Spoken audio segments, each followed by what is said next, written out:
कैसे कैसे रसिकों की कथा आती है, एक महापुरुष की कथा आती है, वो रोज सोहनी करते थे। हमारे श्री पंडित गया प्रसाद जी महाराज, उन्होंने जीवन में एक ही तप किया, क्या? गिरिराज जी की परिक्रमा करते सोहनी लेकर के।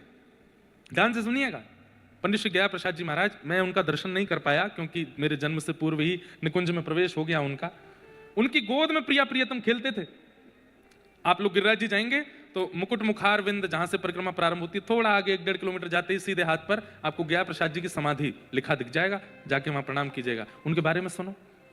गिरिराज जी की परिक्रमा करते, कैसे करते? ना तो माला झोली, ना कोई कीर्तनिया, ना कुछ और, बस सोहनी रखते अपने हाथ में और सोहनी करते करते, और ऐसे नहीं कि बस झाड़ते हुए बस परिक्रमा पूरी करनी है, जहां तक एक दिन में पहुंचते थे वहां तक ही करते, लेकिन खूब अच्छे से मार्जन करते गिरिराज जी का। कीट पत्थर पतंग कुछ भी गिरा मिलता उसको समेटते, उसको व्यवस्थित स्थान पर डालते। एक बार का प्रसंग है कि महाराज जी सोहनी कर रहे थे, वो सोहनी करते करते वो सामग्री उठा के डाली और वहीं बैठ के रोने लगे। किसी ने जाके पूछा, बाबा आप काहे को रो रहे हो? तो रोते रोते, किसी व्यक्ति विशेष को दोष नहीं दिया। हम लोग पन्नी डाल देते हैं, कूड़ा कचरा डाल देते हैं वृंदावन में, गोवर्धन में, किसी व्यक्ति विशेष को दोष नहीं दिया। वो सारा कचरा हाथ में लेकर के क्या बोल रहे हैं, जे नंद को लाला माने ही ना है, मैं कितनों याकू समझाऊं, कंधो मत करे कर, मत करे कर, अरे जी गिरिराज जी हैं, इनको स्वच्छ रखो, पवित्र रखो, माने ना है, सब रो कूड़ो ले जाए के बीच में ही डाल दे। मतलब किसी व्यक्ति विशेष को दोष नहीं दिया, ठाकुर जी से कह रहे हैं वो ही डाल है आके, और रुदन करने लगे। और उनका नियम था, सोहनी करने के बाद जब झाड़ू सोहनी छोटी हो जाती थी ना, तो फिर अपने स्थान पे आके गड्ढा करते और पुष्प आदि करके सोहनी को माथे से लगाते और बोले, तेरो जीवन कितनो धन्य है, जन्म से अंत तक तेने केवल रज की सेवा करी और कोई काम में ना तू रही, तेरो जीवन धन्य है। और सोहनी को गाड़ करके उसको समाधि दे करके गिरिराज जी में फिर भंडारा करते संतों का, सबको 10-10 रुपया बांटते। संत जन पूछते, बाबा काय बात को भंडारो? बोले, एक सोहनी निकुंज में प्रवेश कर गई, वहां को भंडारो है। ऐसे महापुरुष। एक बार ऐसे ही आप जैसे बैठे, ऐसे ही गया प्रसाद जी महाराज सभा में बैठे थे और मंच पर रासलीला चल रही थी। तो किसी ने स्वामी जी से कहा कि महाराज जी, ये जो स्वरूप बनते हैं ना वृंदावन की रासलीलाओं में, जो मुकुट धारण करते हैं, ये मेकअप करके अनर्गल दुनिया में घूमने वाले, विवाह में पहुंच के नृत्य करने वाले वो लोग नहीं। रासलीला रास मंच पर मुकुट धारण करके नृत्य करने वाले जो रास बिहारी ठाकुर जी बनते हैं बालक, कहते हैं कि मुकुट धारण करते ही उनमें ठाकुर जी आ जाते हैं, ठाकुर जी ही हैं।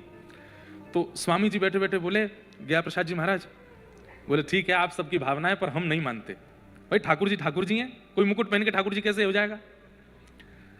रासलीला में बैठे थे तो बैठे बैठे उनके मन में आया, अगर ये सच में ठाकुर जी हैं तो मैं अमरूद लेकर के आया हूं और मैं सामने धर दूंगा। अगर ये सच में ठाकुर जी हैं तो ये लीला में कुछ ऐसी योजना करेंगे, आकर के अमरूद खाएंगे, और अगर इन्हें अमरूद उठा के खा लियो मेरो तो मैं मान जाऊंगा ये ठाकुर जी हैं। बोले स्वामी जी विचार कर रहे थे, वो अमरूद की थैली आगे धर दी, भीड़ बैठी थी खूब सारी, बैठे बैठे देख रहे थे रासलीला। आधा 1 घंटे बाद ठाकुर जी जो स्वरूप सरकार बने थे मंच पे, नृत्य करते करते अचानक रुके और उन्होंने वो अमरूद की थैली देखी, तुरंत कूदे मंच से और अमरूद उठाए करके खायो, और खा करके गया प्रसाद जी की गोद में बैठ करके बोले, तुम को भगवान ना है माने, मुंह खोल जल्दी खा। 3 दिन के लिए मूर्छित हो गए स्वामी पंडित श्री गया प्रसाद जी महाराज, विश्वास नहीं हुआ उनको। और तब से उनका नियम बन गया, व्रजमंडल में जितने भी छोटे बालक दिखते थे, लाला दिखते तो उनको कन्हैया बोलते और लाली दिखती तो उनको किशोरी जी बोलते। बोले भैया या व्रज में ये बालक छोरा छोरी ना है, ये सबरे लाला हैं, ये सबरे ठाकुर जी हैं, किशोरी जी हैं, सबको हृदय से लगाते। एक बार और एक लीला सुनाऊं उनकी। जैसे पर्दा लग गया तो पर्दे के पीछे स्वरूप सरकार ऐसे लेट गए, रासलीला करके थक गए, कोई बालक थे, तो महाराज जी ऊपर मंच पे आए, पर्दा के पीछे जाके बोले, जय जय मैं पाम दबा दूं? हाँ बाबा बैठ जा, दबा। बैठ के दबाने लगे तो ठाकुर जी अपने पैर के अंगूठा और ये उंगली बगल वाली, इससे गया प्रसाद जी की नाक ऐसे करने लगे, ऐसे लेटे लेटे, ऐसे लेटे थे, पैर दबा रहे हैं तो अपना पैर उठा के उनकी नाक ऐसे दबा रहे ठाकुर जी। तो इतने में जो स्वामी जी मंचन करते, उन्होंने ये दृश्य देख लिया तो आए आकर के बोले, जय जय जी कहाँ करो, दे बाबा इतना बड़ा भजनानंदी बाबा तुम पाम दबा की नाक दबा रहे, छोड़ो। तो ठाकुर जी ने अपना चरण पीछे कर लिया। इस बात को देख करके गया प्रसाद जी महाराज इतने रोए, इतने रोए। तो स्वामी जी बोले, आप क्यों रो रहे हैं? बोले जैसे तैसे, या दुनिया के खिलौना तो हम हैं ही, ये दुनिया हमसे बहुत खेल है, कभी हमारी हंसी उड़ावे, कभी हमारो सम्मान करे, कभी हमारो अपमान करे, कभी हमारो तिलक करे, कभी दक्षिणा देवे, कभी सब हरण कर ले, या दुनिया के खिलौना बनवे तो बढ़िया आज पहली बार ठाकुर जी को खिलौना बनो और तुमने ठाकुर जी को आके रोक दियो, मुझको ठाकुर जी को खिलौना बनना है। तो स्वामी जी फिर गए, ठाकुर जी फिर से नाक पकड़ लो इनकी। तो फिर ज्ञान प्रसाद जी बोले आप कहोगे तो नहीं, ठाकुर जी खुद पकड़ेंगे, खुद लीला करेंगे तो मैं स्वीकार करूंगा। और अपने निकुंज गमन तक स्वरूप सरकार, जो मुकुट पहन के बालक ब्रजमंडल में लीला करते हैं रास में, उनको ही कृष्ण माना उन्होंने, और उन्हीं के माध्यम से अनेक अनुभव किए उन्होंने ठाकुर जी के।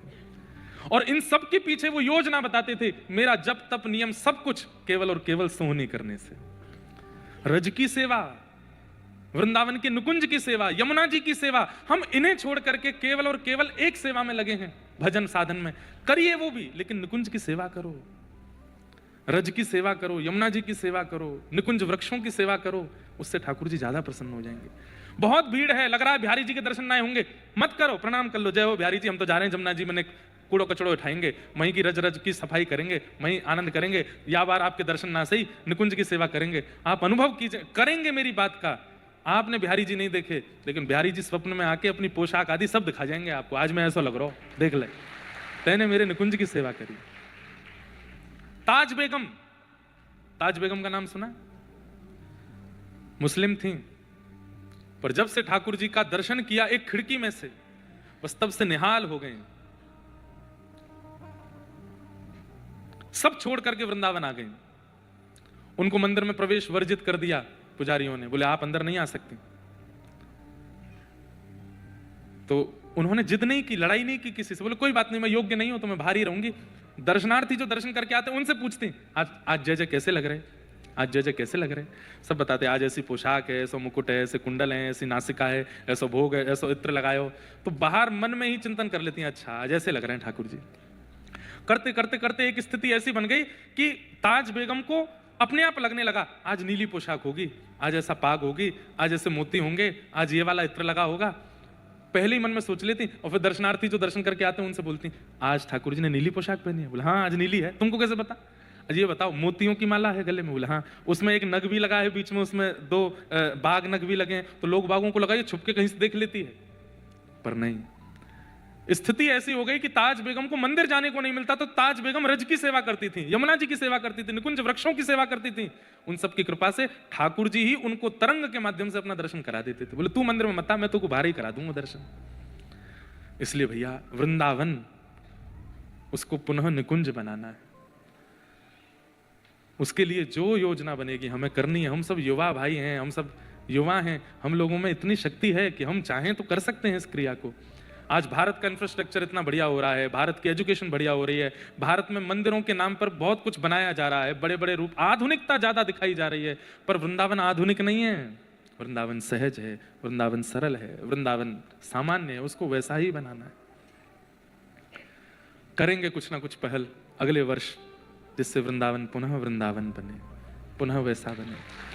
अड़चने आएंगी, रुकावटें आएंगी, खूब सुनना पड़ेगा, खूब दुनिया भर के हमको लांछन आदि भी लगेंगे, लेकिन भैया ये दुनिया तो बोलती रहेगी, ये दुनिया लांछन लगावे वो तो लगाती ही है, ये नहीं लगा मैं, बस ये प्रसन्न रहे, हमको और क्या चाहिए।